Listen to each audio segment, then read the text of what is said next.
First off, in order to better follow along with this video, I'd like to suggest that you watch this video in full screen mode, as the text of the document is relatively small and full screen mode makes the document easier to read. The good faith estimate, also known as a GFE, is a document that summarizes the key terms of a mortgage, including interest rate and closing costs. A lender must provide a good faith estimate at the time the borrower submits a loan application. The GFE serves a couple of purposes. First, it enables the borrower to understand the costs associated with the mortgage up front at the beginning of the mortgage process, and make sure that the costs and key terms do not change significantly from when the borrower applies for the loan until when the loan closes. This helps the borrower avoid a bait and switch by the lender when the lender promises a certain interest rate or closing costs up front, but then delivers a higher interest rate or closing costs at mortgage closing.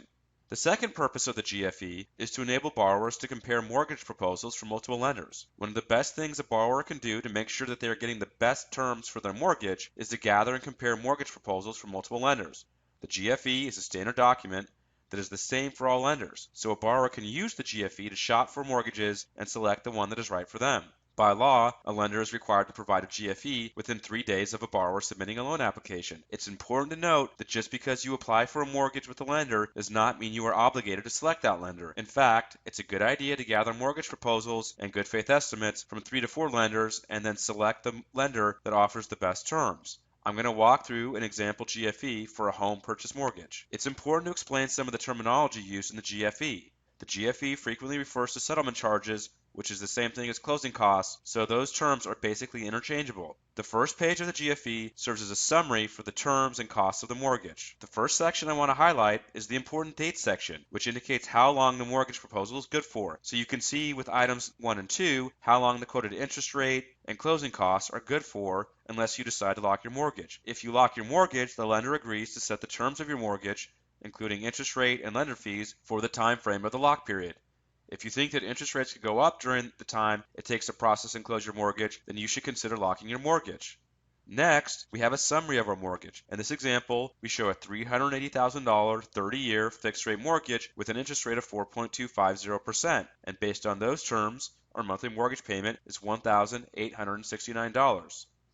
The next set of items outline the key terms of our mortgage, such as if the interest rate, mortgage balance, and monthly payment can increase, and if our mortgage has a prepayment penalty or a balloon payment. Because we are looking at a fixed-rate mortgage with no prepayment penalty in this example, the answer to all these questions is no. Next, we have escrow account information, which indicates if the borrower needs to pay for items such as property tax, homeowners insurance, and private mortgage insurance into an escrow account every month along with their mortgage payment. This could also be known as an impound account. Lenders require an escrow or impound account in cases where the loan-to-value ratio, the ratio of the amount of the mortgage to the value of the property you are buying, is greater than 90%. Government-sponsored mortgage programs such as FHA and VA loans also require an impound account. In this case, the borrower will make these payments directly when due, so the box for no is checked. Next, we have the summary of our settlement charges, also known as closing costs. Item A, adjusted origination charges, are the one-time upfront fees that you pay to the lender for processing and closing your mortgage. Item B, charges for all other settlement services, are the fees that you pay to non-lender third parties such as the appraiser, escrow, and title companies. This figure also includes recurring closing costs, which are the costs that you will continue to pay after your mortgage closes, such as homeowners insurance and partial interest expense. The sum of items A and B equals our total estimated settlement charges or total closing costs. We're going to go into detail on both of these items on page 2 of the GFE. At the top of page 2, we have a breakdown of adjusted origination charges. Item 1 is the origination fee. This is the fee we pay to the lender for processing our mortgage. In many cases, lenders will charge a flat origination fee.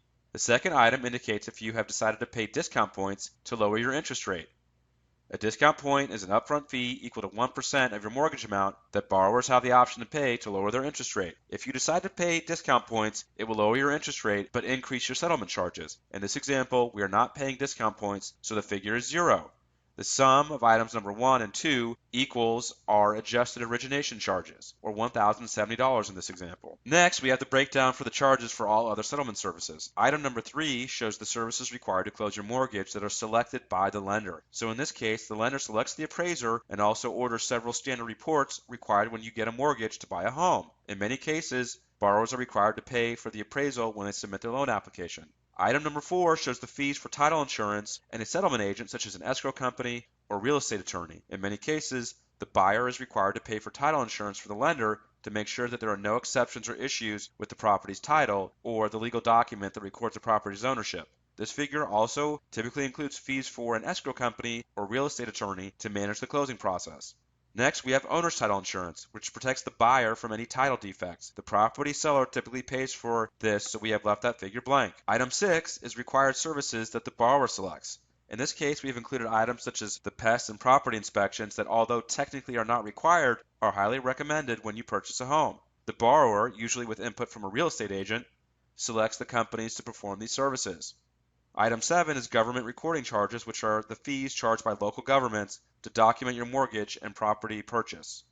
Item 8 is transfer tax. Most local governments charge a fee or transfer tax when a property is sold. These fees can be significant, but they are typically paid for by the seller, so we have left that figure blank. Item 9 is initial deposit for your escrow account, which would be the upfront money we are required to pay into an escrow or impound account to pay for property taxes or homeowners insurance.